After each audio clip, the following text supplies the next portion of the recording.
तो दोस्तों स्वागत है आप सभी का करियर डिफाइनर यूट्यूब चैनल पे। और आज के इस धमाकेदार सेशन में हम लोग डिस्कस करने वाले हैं कुछ last minute tips upcoming RRB clerk 2024 के प्रिलिमिनरी एग्जामिनेशन में जो चीजों को आपको ध्यान रखना है और क्या क्या चीजें आपको करने हैं और क्या क्या चीजें आपको नहीं करने, जिससे आप इस पेपर में अपना सेटिस्फैक्टरी परफॉर्मेंस देने के साथ साथ एक मैक्सिमम अटेम्प्ट्स के साथ इस पेपर को क्लियर कर पाए। जी बिल्कुल, आज के इस सेशन में हम लोग डिस्कस करने वाले हैं कुछ ऐसे जेन्युइन प्रॉब्लम्स जिन सबसे आप सभी लोग जूझ रहे हैं, जो कि आपके स्क्रीन के ऊपर है, जैसे कि not getting 40 out of 40 in quant section.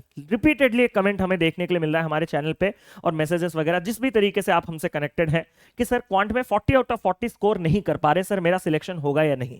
साथ ही साथ कुछ और चीज जैसे कि सर इस पेपर में कितना का टारगेट लेके चलूं, सर स्पीड से तो बन जा रहे हैं लेकिन एक्यूरेसी कहीं ना कहीं कॉम्प्रोमाइज हो जा रहे हैं, कुछ कुछ क्वेश्चंस गलत हो जा रहे हैं, क्या मैं सही ट्रैक पे हूं, सर क्या मुझे इस पेपर में प्रॉपर सीक्वेंस फॉलो करना चाहिए, क्योंकि इस पेपर में तो मुझे सारे के सारे क्वेश्चंस अटेंड करने, अगर सारे करने तो सीक्वेंस का क्या रोल है, और सर क्या इस बार के पेपर में हमें कुछ क्वेश्चंस में चेंजेस देखने के लिए मिल सकते हैं, पैटर्न में चेंज या फिर क्वेश्चन के लेवल में चेंज या फिर क्वेश्चन के टाइप्स और कैटेगरीज में चेंज। तो इन सारे के सारे पॉइंट्स के बारे में मैं कौशिक मोहंती आज के इस सेशन में डिटेल में बात करने जा रहा हूं। तो छोटा सा ही सेशन रहेगा, सभी से रिक्वेस्ट रहेगा कि सेशन को स्टार्टिंग से लेकर एंड तक जरूर से देखिएगा अगर आप इस सेशन से best out of best extract करना चाहते हैं। और साथ ही साथ एक छोटा सा रिक्वेस्ट है, इस एफर्ट्स को अप्रिशिएट करने के लिए एक बार सेशन को लाइक और शेयर कर दें तो मजे ही मजे। स्टार्ट करते हैं अपने सबसे पहले point, not getting 40 out of 40 in quant section. Repeatedly एक कमेंट हमें दिख रहा है कि सर 20 मिनट में 40 क्वेश्चन करना इम्पॉसिबल है। मैंने कहा कि पॉसिबल है, क्योंकि मॉक्स का जो लेवल रहेगा वो डेफिनेटली आपके रियल एग्जामिनेशन से हल्का ऊपर रहेगा। इवन हमने भी जो लास्ट के 3 प्रैक्टिस पेपर किए हैं वो आपको रियल एग्जामिनेशन का फील देने के लिए हल्का सा एक लेवल ऊपर रखा गया, क्योंकि मैंने हमेशा से इस बारे में बात किया है कि जब आप रियल एग्जाम पे बैठते हो ना, तो उस पेपर का लेवल जो भी हो, प्रेशर के कारण वो एक लेवल बढ़ जाता है। तो हमने कल से उससे पास्ट में जो भी 3 पेपर डिस्कस किए वो सब उसी लेवल के हैं, और मॉक्स भी उससे और 2 लेवल ऊपर रखता है ताकि आपका प्रैक्टिस जो है वो एक अच्छे किस्म से हो पाए। लेकिन कहीं ना कहीं उस अच्छे लेवल के प्रैक्टिस में आपके 20 मिनट में जो 40 का आंकड़ा क्वांट में है वो मेजर बच्चों का टच नहीं कर पा रहे। सबसे पहले अगर आपका टच नहीं हो रहा, आपके फेलो एस्पिरेंट कंपीटिटर्स उनका टच नहीं हो रहा, तो आप डर किस बात कर रहे हो? It's a very genuine thing यार, इस चीज को आप अपने पे हावी मत होने दीजिए। कल भी अगर पेपर में 20 मिनट्स में 40 क्वेश्चन डुएबल होगा तो सब करके आएंगे, अगर डुएबल नहीं होगा तो कोई नहीं कर पाएगा। तो वैसे मेंटालिटी, ऑप्टिमिस्टिक मेंटालिटी के साथ जाओ ना। अब अगर पहले से ही नेगेटिव हो, और हमेशा मैंने आपसे ये चीज तो कहा है कि नंबर चेजिंग सबसे गलत चीज है, कि आप जब नंबर को चेस करते हो ना कि मुझे 40 करने ही करने हैं, तो बीच में कहीं अगर आप स्टक हो गए या एक आध क्वेश्चन कहीं आपसे छूट गया, आप वहीं उसी मोमेंट पे हार जाते हो और गिव अप कर देते हो। बाकी क्वेश्चन करने का आपका मन नहीं करता, और जब मन नहीं करता तो एक फोर्सफुली सिचुएशन में बैठे हो तो कुछ कुछ करते हो तो बस देके ही आते हो, एक फॉर्मेलिटी आप निभाते हो। तो इसलिए नंबर चेजिंग सबसे खराब चीज है, क्योंकि अगर वो नंबर अटेन नहीं हो पाए तो डिसअपॉइंटमेंट की वजह से आपका एफिशिएंसी रिड्यूस होने के कारण आपके जो भी अटेम्प्ट्स होने चाहिए वो नहीं हो पाएगा। और अगर वो अचीवेबल है, फॉर एग्जांपल अगर आप देख रहे हो कि 20 मिनट में 40 क्वेश्चन करने, 15 मिनट में आपने 30 क्वेश्चन उड़ा लिए, मतलब रेशियो वाइज, स्टैट्स वाइज सब कुछ परफेक्ट, बट आखिरी के 5 मिनट में आप वो जो पॉजिटिव ओवर कॉन्फिडेंस हो जाता है वो आपको दिशाहीन कर देता है और आखिरी के 5 मिनट आपका बर्बाद कर देता है, क्योंकि आप ऊपर चरम पे पहुंच गए, पिक पे पहुंच गए हो, आपको लगेगा हम ही सर्वशक्तिशाली भगवान हैं। तो दोनों ही चीजों में, दोनों ही केसेस में नंबर चेजिंग रॉन्ग है, गलत है। तो प्लीज इस चीज को माइंड से हटा दीजिए। सर कैसे माइंड से हटाऊं? मैंने कहा मतलब सर मैंने ना प्रीवियस ईयर के कट ऑफ्स देखे हैं। मैंने कहा अच्छा सर 75, 76, 77, 78 ऐसे करके कट ऑफ गए हैं। इवन सर आपका स्टेट, मैंने कहा उड़ीसा, हाँ सर 79.75 का कट ऑफ गया है पास्ट में एक साल में। मैंने कहा हाँ बात तो सही है। तो सर उस हिसाब से तो सारे क्वेश्चंस करके आने ना, सारे एजुकेटर्स हमें बताते हैं सारे क्वेश्चन करने के लिए। मैंने कहा सारे क्वेश्चन करके आओगे तो अच्छी बात है, बट अगर नहीं हो पाए तो? सर नहीं हो पाए तो रिजेक्शन। मैंने कहा कौन कहता है रिजेक्शन? Sir stats. मैंने कहा स्टैट्स क्या है? स्टैटिस्टिक्स का मतलब जानते हो? स्टैटिस्टिक्स एक बहुत बड़ा सब्जेक्ट है, मैं सब्जेक्ट पे नहीं जाता हूं, हम सबको लेमैन की तरह ट्रीट करके मैं इसको अगर एक कॉमन लैंग्वेज, लेमैन लैंग्वेज में समझाऊं तो स्टैटिस्टिक्स क्या होता है? क्यूमुलेटिव डेटास को कलेक्ट किया जाता है, different different values, different different datas को कलेक्ट किया जाता है और डेटा के नेचर को ऑब्जर्व करके बताया जाता है, प्रेडिक्ट किया जाता है कि क्या चल रहा है और आगे क्या चलेगा। मैं आपसे एक सवाल पूछना चाहता हूं, अगर डेटा बदलते ही ना, अगर जो भी डेटा की मैं बात कर रहा हूं वो एक ही सेम होता, तो उसके लिए और स्टैटिस्टिक्स वर्ड का कोई इस्तेमाल होता? वो तो प्रेडिक्टेबल वैसे ही है कि अगर पिछले साल का कट ऑफ 70, 70, 70 4 साल से चल रहा है तो इस बार भी 70, बट नंबर्स बदल रहे हैं, इसीलिए आप वर्ड इस्तेमाल करते हो स्टैटिस्टिक्स। ये पॉइंट को समझिएगा। तो इस बार के आंकड़े भी बदल सकते हैं, ये नहीं कि पास्ट में अगर हमेशा 77, 78, 79 इस तरीके से आपके स्टेट में कट ऑफ गया तो इस बार भी जाए, क्योंकि इस बार एक मेजर चेंज किया गया है जो कि 25 मिनट का रीजनिंग और 20 मिनट का क्वांट है। और अगर मैं बात करूं 20 मिनट का क्वांट, तो पहले जब भी हम इतने बड़े नंबर को चेस कर रहे थे ना 80 आउट ऑफ 80, तो हमारे पास 45 मिनट का जो कंपोजिट टाइम था वो कहीं ना कहीं हमें हेल्प कर रहा था दोस्तों। उसमें हम कभी भी 20 मिनट में क्वांट नहीं करते थे, हम अपना मेजर टाइम उस पेपर का क्वांट में देते थे और माइनर टाइम जो है वो हमेशा रीजनिंग को देते थे, तभी वो नंबर्स फिगर्स अचीवेबल हो रहे थे। बट अब जब रिवर्स पेपर नहीं कर दिया तो हमारे शायद अटेम्प्ट्स गिर सकते हैं। मैं ये चीज अभी दावे के साथ नहीं कह सकता, क्योंकि स्टैट्स है भाई, स्टैट्स है, नंबर से भाई, नंबर से चेंज हो सकता है। तो इस मेंटालिटी के साथ पेपर में मैदान पे मत उतरिए, टारगेट इन पेपर कि मुझे 80 आउट ऑफ 80 ही करना है, ये गलत है। तो सर अगर मुझे 80 आउट ऑफ 80 नहीं करना है तो कुछ तो सर मालिक कुछ तो बता दो, जैसे मैं कुछ ना कुछ तो रणनीति बना के जाऊं। रणनीति सिंपल होना चाहिए। अगर आप रीजनिंग में हार गए तो आप पेपर में हार जाओ, क्योंकि क्वांट सबके लिए देखो 20 मिनट का करके बैलेंस कर दिया। रीजनिंग का पेपर जो है वो हल्का सा इजियर साइड में रहता है, मतलब हल्का सा इजियर साइड में। अगर हम आरआरबी पीओ का मैंने प्रेडिक्ट भी किया था लास्ट मिनट टिप्स में कि आरआरबी पीओ में रीजनिंग का साइड थोड़ा हायर साइड में जा सकता गया, बट आप लोगों का परफॉर्मेंस रीजनिंग में थोड़ा बेटर रहता है एज कंपेयर टू क्वांट में, उस सेंस में कह रहा हूं।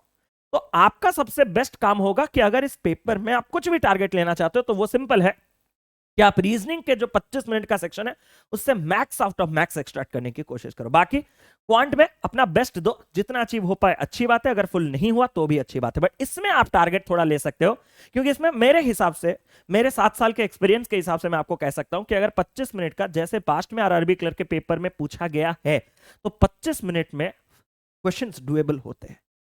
अगर एक आध नहीं हुआ तो नहीं हुआ, कोई टेंशन वाली बात नहीं। शायद आपका क्वांट में ज्यादा स्ट्रेंथ होगा, आप वहां पे जाके balance out, average out, makeup करोगे, बट मैक्सिमम इसमें से एक्सट्रैक्ट करना हमारा पूरा का पूरा फंडा होना चाहिए। तो बेसिकली मैंने इन तीनों पॉइंट्स के साथ एक और पॉइंट्स यहां पे एसोसिएट किया हुआ है, वो है स्पीड एंड एक्यूरेसी। आप सभी लोग 80 नंबर को चेस करते हुए स्पीड को ही अपना सबसे ज्यादा प्रायोरिटी मान रहे हो। ऑब्वियस बात है, जब 80 तक का आंकड़ा पार करना है, आपको टच करना है, तो आप तेजी से नहीं जाओगे तो कभी हो ही नहीं सकता। बट उसी के पीछे आप 80 बना तो लेते हो, लेकिन अगर 2-3-4 गलत हो गए तो आपका मार्क तो वैसे भी 74-75 में गिर गया ना। उससे बेहतर 2-3 क्वेश्चन ही नहीं करते, क्योंकि 2-3 क्वेश्चन नहीं करते तो उनमें इन्वेस्टेड जो 1.5 मिनट या 2 मिनट का समय है वो बचता, और इसी समय में जहां पे आपने सिली मिस्टेक बाकी क्वेश्चंस में किया है शायद वो आपका रेक्टिफाई हो जाता और आपके मार्क्स 77-78 आ सकते थे। मतलब सेम आपको यही चीज थोड़ा प्रैक्टिकली सोचना है कि आपको 80 क्वेश्चंस करके 5 गलत करके आपके मार्क्स को कितना हो जाएगा, 75 में से 1.25 जाएगा तो 73.75 ये स्कोर करना है, या आप अटेम्प्ट ही 77 3 कम लोगे और वो जो 3 क्वेश्चंस का जो टाइम है उसको बचाओगे और यहां पे पूरा का पूरा कोई भी क्वेश्चन गलत नहीं करोगे या फिर एक गलत करोगे मान लो, तो आपका जो मार्क है वो 76 से 0.25 जाने के बाद 75.75। आप खुद ही डिसाइड करो।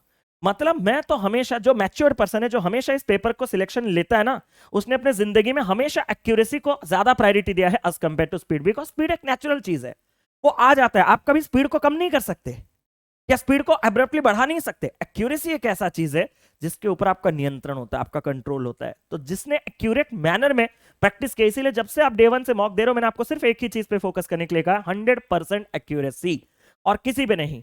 Percentile should grow, exact number मैंने कुछ नहीं कहा था, और आपका स्पीड जो है वो नेचुरली है, वो तो आ ही जाएगा, क्योंकि क्वेश्चन के लेवल के ऊपर भी स्पीड डिपेंड करेगा। अगर क्वेश्चन ही आपको रोकने की कोशिश करे, आप जितने भी फास्ट क्यों ना, आप रुक जाओगे। और अगर आप जितने भी स्लो हो, क्वेश्चन अगर यही पूछे कि 40 स्पीड में 2 घंटे में कितना जा सकता हूं, 80, ये बच्चा बता सकता है। तो आपका स्पीड कहीं ना कहीं क्वेश्चन के ऊपर डिपेंडेंट है, बट ये एक्यूरेसी आपके अंदर इनहेरेंट होना चाहिए। तो अभी भी आपका टाइम है, मैं कह रहा हूं कि अगर आप एक बड़े नंबर को भी चेस करो तो इस फिगर्स को अपने दिमाग में रखिएगा एंड एक्यूरेसी को अपना सबसे पहला फोकस रखिएगा कि क्वेश्चंस गलत नहीं बनाने हैं आपको। बस यही चीज ध्यान रखिएगा। स्पीड का तो जरूरत है ही, दोनों में एक्यूरेसी का ज्यादा इंपॉर्टेंस है, बट आपने जो उस साइड को काउंटर को ज्यादा इंपॉर्टेंट दिया हुआ है उसको थोड़ा चेंज कीजिए।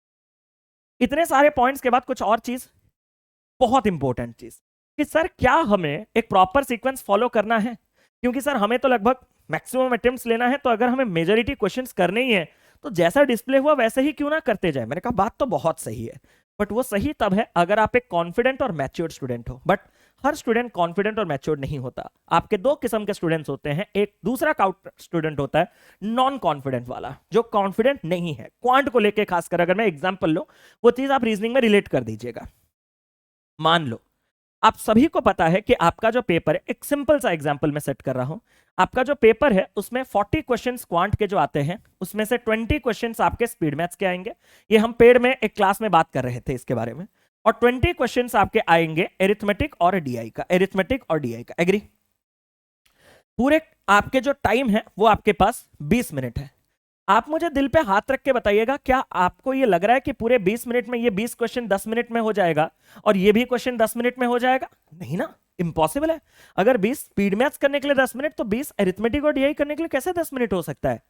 अदला बदली होता रहता है। ये मैंने आपको आरआरबी पीओ के स्ट्रेटेजी के वक्त बताया था, लास्ट मिनट टिप्स के वक्त, कि भाई there will be certain question जो कम टाइम लेंगे, there will be certain question जो ज्यादा टाइम लेंगे, और इन्हीं के ही एवरेज से आपको लेके चलना होता है। बैलेंस आउट इसी को तो कहा जाता है। बट हमारा माइंड हमेशा रेशियो में खेलता है। हमें लगता है कि सारा का सारा ऐसे बैलेंस तरीके से चलेगा। गलत। एरिथमेटिक का क्वेश्चन और डीआई का क्वेश्चन एज कंपेयर टू आपके सिंप्लीफिकेशन सीरीज ज्यादा टाइम कंज्यूम करने वाला है। तो मतलब अगर हम टाइम फ्रेम की बात करें तो ये क्वेश्चंस अगर आपके सारे के सारे 6 से 7 मिनट में होने चाहिए, तो ये आपको 13 से 14 मिनट लगने चाहिए अगर आप पूरा क्वेश्चन अटेंड कर पा रहे हो। तो 6 तो यहां 14, 7 तो यहां 13। मतलब समझ गए कि अगर मैंने 6 मिनट में ये सॉल्व किया तो बाकी 14, 7 मिनट में इसको सॉल्व किया तो बाकी 13। अब प्रॉब्लम क्या होता है जब आपके सामने क्वेश्चंस डिस्प्ले होते हैं, इसमें एक और चीज भी मैं बता देता हूं। जब आपके पास 20 क्वेश्चन स्पीड मैथ्स के और 20 क्वेश्चन अरिथमेटिक दिए, तो 50% चांसेस, 50% प्रोबेबिलिटी चांसेस होते हैं कि आपको 2-3 क्वेश्चन जब आप नेक्स्ट 5-4 क्वेश्चंस करोगे ना, तो आपको स्पीड मैथ दिख ही जाएगा। वो तो बात अलग है। बट मान लो एक ऐसा सिचुएशन, आपको पता है ये जो 20 क्वेश्चन है इसको भी मैं 10-10 के पार्टीशन में ले रहा हूं। अगर आप सोच रहे हो कि ये जो 10-10 क्वेश्चन है वो आपको बराबर जो 13-14 मिनट का पार्टीशन है 7-7 मिनट लगेगा, तो ये भी गलत है। अरे क्या एग्जैक्ट हर अरिथमेटिक का सवाल एक ही टाइम लेगा क्या? हर डीआई का सवाल एक ही टाइम लेगा? आप सोचते तो लेकिन उस टाइम पे यही हो कि 7-7 होना चाहिए। आप वही रेशियो तो डालते हो, बट वो गलत है। यहां पे गारंटेड कुछ क्वेश्चंस होंगे जो 1-1 मिनट के हिसाब से 10 मिनट लेंगे, और कुछ कुछ क्वेश्चंस देखते ही होगा 3-4 मिनट में ये होगा, 3-4 मिनट। इसको मैं 6 से 7 कर दे रहा हूं और इसको मैं 3 से 4 कर रहा हूं। समझिएगा, मेरे पॉइंट को समझिएगा। क्यों? क्योंकि कुछ क्वेश्चंस में थोड़े वहां पे कॉम्प्लेक्स करके वो देगा जो पेन पेपर के बिना नहीं आएगा, और कुछ क्वेश्चंस डायरेक्ट आएगा कि 40 के स्पीड में 2 घंटे गया, जो 80 किलोमीटर का डिस्टेंस है उसको अगर मैं 20% कम स्पीड में जाता तो कितना टाइम लगता। तो आप 20% कम टाइम, यानी कि आप अगर इसको 32 के स्पीड में जाते तो कितना डिवाइड करके आप आराम से वर्बली आंसर निकाल सकते थे। लेकिन वहीं कॉम्प्लेक्स क्वेश्चन में थोड़ा अधिक टाइम लगेगा। आपके हिस्से में अगर स्टार्टिंग में ही सारे कॉम्प्लेक्स क्वेश्चंस आ जाएं, तो आपका वहां पे स्टैट्स पूरा का पूरा बिगड़ जाएगा। अगर आपने 7 मिनट ले लिया होगा और आपने सिर्फ 10 ही क्वेश्चन किया होगा, आपको अगर कोई ऐसा दिखाए ना कि 7 मिनट में 10 किए हो, तो भी आपको कॉन्फिडेंट फील होगा, अरे यार अच्छा तो कर रहा हूं। बट दिखेगा क्या पता है? उल्टा। उल्टा मतलब 13 मिनट बचे हैं, 30 क्वेश्चन बचे हैं, भाई दिमाग सर पकड़ लेगा। मैं एक्सपीरियंस से जोक रहा हूं आपको, मैं आपको सिर्फ और सिर्फ अपने तजुर्बे को पास ऑन कर रहा हूं। मेरा काम इतना ही है। आप अगर मैच्योर्ड, जो मैच्योर्ड बंदा है वो जानता है ये सब, वो उसके लिए सब बाएं हाथ का खेल है, वो जानता है। अच्छा तो फिर मैंने अच्छे अच्छे क्वेश्चंस बनाए हैं, अभी आने वाले समय में आसान सवाल आएगा। हाँ बिल्कुल, क्योंकि यहां पे जो 10 क्वेश्चन है ये 3-4 मिनट, क्योंकि ओवरऑल पेपर तो बैलेंस आउट होगा ना। बस आपका नसीब क्या है कि सारे के सारे जो उसी शिफ्ट में जो सबसे कॉम्प्लेक्स सवाल थे वो सबसे पहले फेज में आ गए। बट जो इमेच्योर्ड बच्चा, जो कॉन्फिडेंट नहीं है, वो उस चीज को, वो उस प्रेशर को हैंडल आउट नहीं कर सकता। वो तो अपने गणित पे बैठ गया। भाई 13 मिनट में 30 क्वेश्चन मैंने तो अपनी जिंदगी में कभी नहीं बनाए, आज कैसे बना लूंगा पेपर में? आज तो और टेंशन है। तो वहीं से गिरेगा गिरेगा गिरेगा गिरेगा गिरेगा, और डुएबल चीज भी उसके लिए इंपॉसिबल हो। तो अगर आप कॉन्फिडेंट और मैच्योर्ड है, आपने मॉक टेस्ट वगैरह इतने लगाए हैं, आप अगर अच्छे बहुत स्कोर कर रहे हो, if you are satisfied, then stick to your natural thing कि जैसा क्वेश्चन डिस्प्ले वैसा करो। मैं कर देता वैसा, क्योंकि क्लरिकल पेपर है। But if you are still not confident, आप अगर इस प्रेशर को रिलीज करना चाहते हो और पेपर में सेटिस्फैक्टरी परफॉर्म करना चाहते हो, और कहीं स्टक नहीं होना चाहते हो, कहीं ओवर थिंकिंग के कारण उस पेपर को किल ना करना चाहते हो, then you can follow sequence. But still it's completely your call. मैं आपको फोर्स नहीं कर रहा। एग्जामिनेशन से एक दिन पहले मैंने बस अपना ये नंबर्स, फिगर्स, फैक्ट्स और फिगर्स रखा। आपको जैसा लगे वैसा आप कीजिएगा। तो यही था मेरे तरफ से सीक्वेंस वाला। सेम चीज रीजनिंग का भी वही चीज होगा, आप रिलेट कर सकते हैं, क्योंकि जैसे यहां पे स्पीड मैथ्स में आपके सिंप्लीफिकेशन, नंबर सीरीज, क्वाड्रेटिक आते हैं, वहां स्पीड रीजनिंग में आपको कल guaranteed syllogism, inequality, alpha numeric series, coding decoding मिलेगा। यहां पे जैसे डीआई होते हैं, वहां पे वैसे मान लीजिएगा आप लोगों का पजल्स और अरेंजमेंट्स होगा। अरिथमेटिक डीआई, वहां पजल्स और arrangements, blood relation, direction sense test, वो सब होगा। तो आप उस हिसाब से रिलेट कीजिए जैसा आपको सही लगे लास्ट मोमेंट पे, लेकिन पूरा का पूरा स्ट्रेटेजी मत बदलिएगा। मैं बस बता दिया। चेंजेस इन क्वेश्चन में क्या बदलाव आपको देखने के लिए मिल सकते हैं? सबसे पहले क्वेश्चन छोटे छोटे होंगे, छोटू छोटू, बट वो ट्रिकी क्वेश्चंस होंगे। मतलब थोड़ा लॉजिकल, थोड़ा एनालिटिकल थिंकिंग उसमें मारना पड़ेगा। मैंने ऐसे सारे के सारे क्वेश्चंस, लगभग 30 क्वेश्चन हमने 3 पेपर्स में जो हमने लास्ट इस चैनल पे डिस्कस किए हैं वो है, तो पीडीएफ टेलीग्राम पे अवेलेबल है। बस उन क्वेश्चंस को एक बार देख लीजिएगा, रिवीजन। अगर आपने वीडियोस देखे तो उसका रिवीजन जरूर से देके जाइएगा।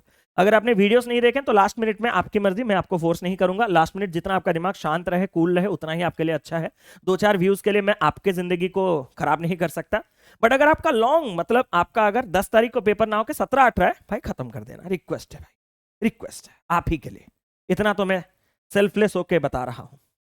बाकी ये क्वेश्चंस थोड़ा प्रैक्टिस कीजिएगा। और जो मेजर चेंज मुझे जो क्वांट सेक्शन में लग रहे हैं, सिंप्लीफिकेशन में आपको पड़ेगा। देखना, सिंप्लीफिकेशन में आपको फ्रैक्शंस, डेसिमल्स, आपको सर्ट्स इंडिसेस, बॉड मास, इनका जबरदस्त यूज दिखेगा।